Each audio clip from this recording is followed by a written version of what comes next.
warahmatullahi wabarakatuh. Kami dari kelompok 2, mata kuliah Ulumul Quran akan menjelaskan materi tentang Makkiyah dan Madaniyah. Dalam materi di bab 3 ini akan menjelaskan tentang pengertian Makkiyah, pengertian Madaniyah, manfaat mempelajari surat Makkiyah dan Madaniyah, ciri-ciri surat Makkiyah dan Madaniyah, dan klasifikasi surat Makkiyah dan Madaniyah.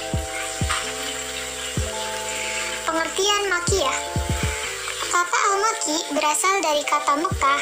Kata tersebut telah dimasuki ya, nisbah sehingga menjadi Al-Makki atau Al-Makkiyah. Secara harfiah, Al-Makki atau Al-Makkiyah berarti yang bersifat Mekah atau yang berasal dari Mekah. Maka, ayat atau surat yang diturunkan di Mekah disebut dengan Al-Makkiyah. Pengertian Madaniyah. Kata Al-Madani berasal dari kata Madinah. Kata tersebut telah dimasuki ya, nisbah sehingga menjadi Al-Madani atau Al-Madaniyah. Secara harfiah, Al-Madani atau Al-Madaniyah berarti yang bersifat Madinah atau yang berasal dari Madinah. Maka, ayat atau surat yang diturunkan di Madinah disebut dengan Al-Madaniyah.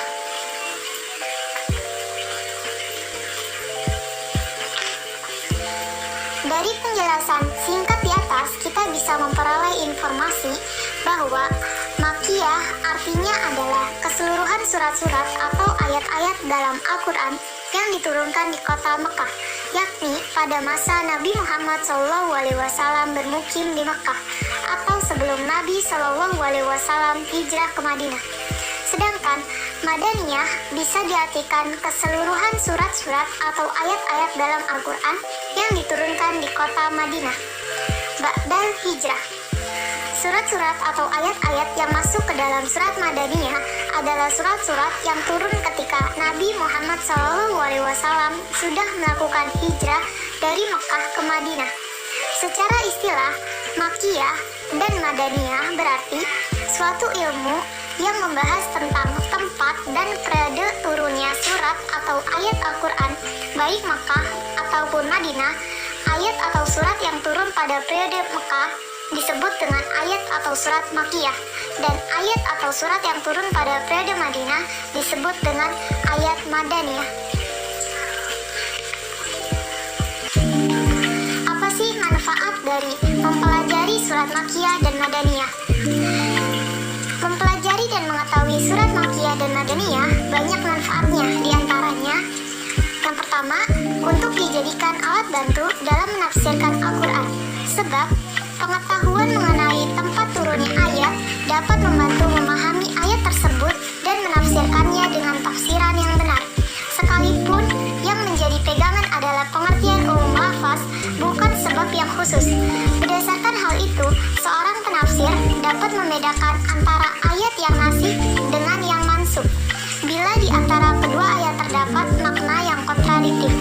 Yang kedua, meresapi gaya bahasa Al-Quran dan memanfaatkannya dalam metode berdakwah menuju jalan Allah. Sebab setiap situasi mempunyai bahasa tersendiri. Memperhatikan apa yang dikehendaki oleh situasi merupakan arti paling khusus dalam ilmu retorika. Karakteristik gaya bahasa Makkiyah dan Madaniyah dalam Al-Quran pun memberikan kepada orang yang mempelajarinya sebuah metode dalam penyampaian dakwah ke jalan Allah yang sesuai dengan kejiwaan lawan berbicara dan menguasai pikiran dan perasaannya, serta mengatasi apa yang ada dalam dirinya dengan penuh kebijaksanaan. Manfaat yang terakhir adalah mengetahui sejarah hidup Nabi melalui ayat-ayat Al-Quran, sebab turunnya wahyu kepada Rasulullah sejalan dengan sejarah dakwah dengan segala peristiwanya, baik pada periode Mekah maupun periode Madinah, sejak permulaan turun wahyu hingga ayat terakhir diturunkan. Lalu, ciri-ciri Makkiyah. Yang pertama, mengandung ayat-ayat sajadah. Terdapat lafal kala sebanyak 33 kali. Yang ketiga, di dalam surat-surat Makkiyah terdapat seruan dengan kalimat Ya ayyuhan nasu, yang artinya wahai manusia. Yang keempat, ayat-ayatnya mengandung tema kisah para nabi dan umat-umat terdahulu. Yang kelima, ayat-ayatnya berbicara tentang kisah Nabi Adam dan Iblis kecuali surat Al-Baqarah. Dan ciri-ciri yang terakhir adalah ayat-ayatnya dimulai dengan huruf-huruf terpotong-potong, huruf at-tahaj seperti alif, lam, mim, dan sebagainya, kecuali surat Al-Baqarah dan Ali Imran. Sedangkan untuk surat Ar-Ra'd masih diperselisihkan. Selanjutnya, ciri-ciri surat Madaniyah. Yang pertama, ayat-ayatnya panjang-panjang. Kedua, mengandung uraian tentang perdebatan dengan ahli kitab.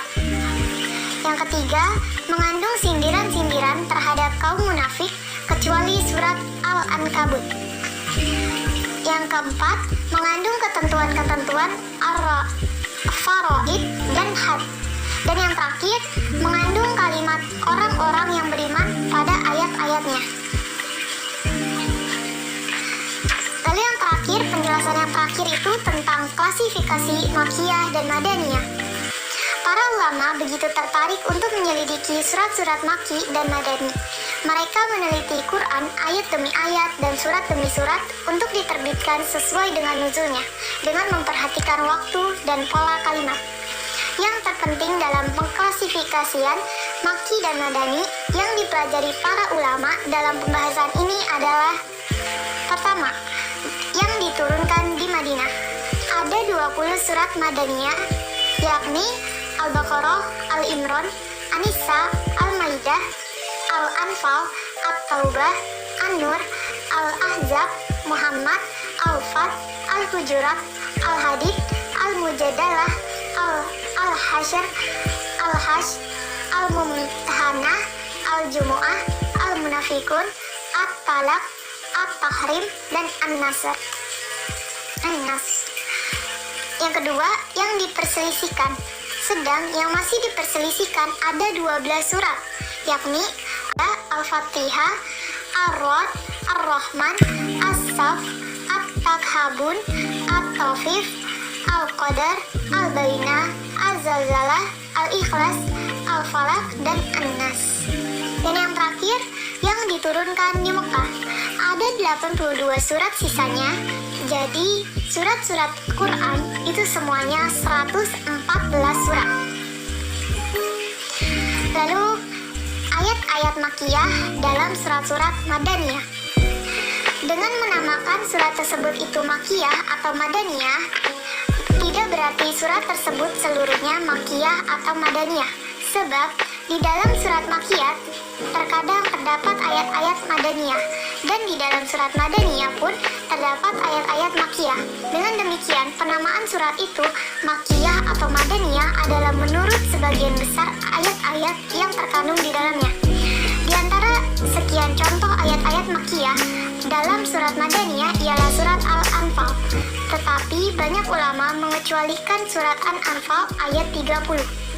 Mengenai ayat ini, Muqatil mengatakan ayat ini diturunkan di Mekah, dan pada lahirnya memang demikian, sebab ia mengandung apa yang dilakukan orang musyrik di Darun Nadwah ketika mereka merencanakan tipu daya terhadap Rasulullah sebelum hijrah. Lalu ayat-ayat Madaniyah dalam surat Makkiyah. Sebagai contoh misalnya adalah surat Al-An'am. Ibni Abbas berkata, surat ini semuanya diturunkan sekaligus di Mekah, maka ia Makkiyah, kecuali 3 ayat diturunkan di Madinah, yaitu Al-An'am ayat 151 sampai 153, dan surat Al-Hajj adalah Makkiyah, kecuali 3 ayat diturunkan di Madinah. Dari firman Allah, inilah 2 golongan yang bertengkar mengenai Tuhan mereka. Quran surat Al-Hajj ayat 19 sampai 21. Mungkin sekian penjelasan dari kelompok 2 tentang Makkiyah dan Madaniyah. Sekian dari kelompok 2, kurang lebihnya mohon maaf. Wassalamualaikum warahmatullahi wabarakatuh.